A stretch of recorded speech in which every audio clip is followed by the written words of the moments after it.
Kyrie Jesu Domine, dona eis requiem. Kyrie Jesu Domine.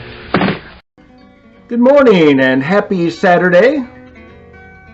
I thought about making this a black hat commentary, but I don't think I am. I think it's going to be a more reasoned invitation for anybody who watches this. If you're wondering and you don't know what black hat commentaries are, those are ones where I put on my little black hat with a black flag on it to rant about politics or culture, which you may not be in agreement with me about, in which case you shouldn't watch it. If you go on a website to watch somebody you disagree with just so you can become ticked off, I think you have a problem. So if you don't agree, why go make yourself angry or upset? That's a big waste of time in my book. Now, if you want to learn what they're thinking and things like that, you can do that without it throwing you off balance, fine. But anyway, this afternoon at 4, more people are coming back to Mass, as well as tomorrow at all the Masses. And, the whole thought on precautions runs a wide spectrum. You have people who are very devout in their precautions, and I think that's a good way to frame it. And there are people who are skeptical in their precautions. And I think that's a good way to frame it too. There's nothing wrong with skepticism about things, and there's nothing wrong with devotion.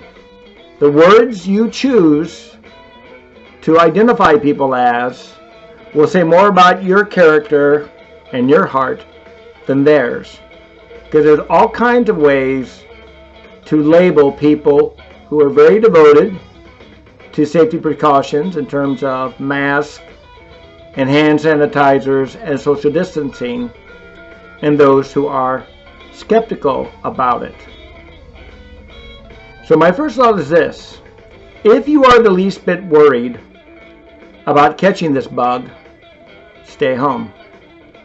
If you're worried that other people aren't going to be as serious as you in your precautions, please stay home.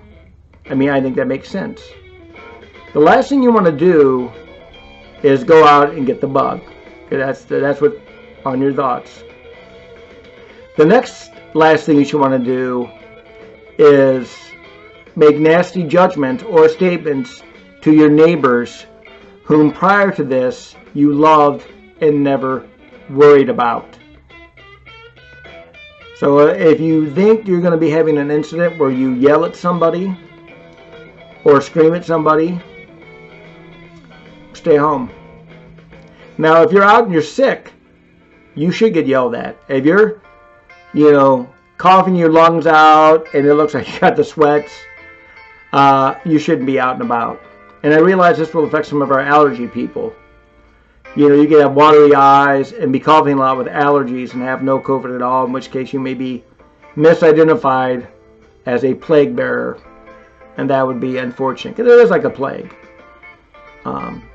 I tend to be a skeptic about this, because the experts and the CDC have modified their approach a number of times. Now, that's normal because of new data, but that causes me to be skeptical that they're making the best guess with what they know right now, and to be revised on later information or circumstantial changes. So I am a mask minimalist. I will wear a mask where I'm absolutely asked to wear a mask. I do use hand sanitation quite a bit, though as Catholics, we touch our faces an awful lot. Sign of the cross, little cross over the lips during Mass. So there's all kinds of times we are touching the infectious part of our body, the face. But I don't mock people who are overly precautious, and I don't chastise those who seem to not be that way. If you sound really sick and coughing, it's just allergies, I will probably just keep my distance. and hope that it's just allergies. I do get tired already of people, well, what if you accidentally give it to somebody? What's an accident? That's all it is. And accidents happen all the time. And sadly, there are all kinds of daily examples of accidents that kill people, and it is a tragedy. But I'm not thinking that way because I think that is morbid thinking. And I'm not thinking that way. So anyway, hopefully this all makes sense. Comments are welcome. Again, I tend to fall on the skeptical side of all of this. The virus is real. Its effects are real. Our precautions and treatments of it are educated guesses at best. So anyway, thank you for listening, and try not to go bananas on me.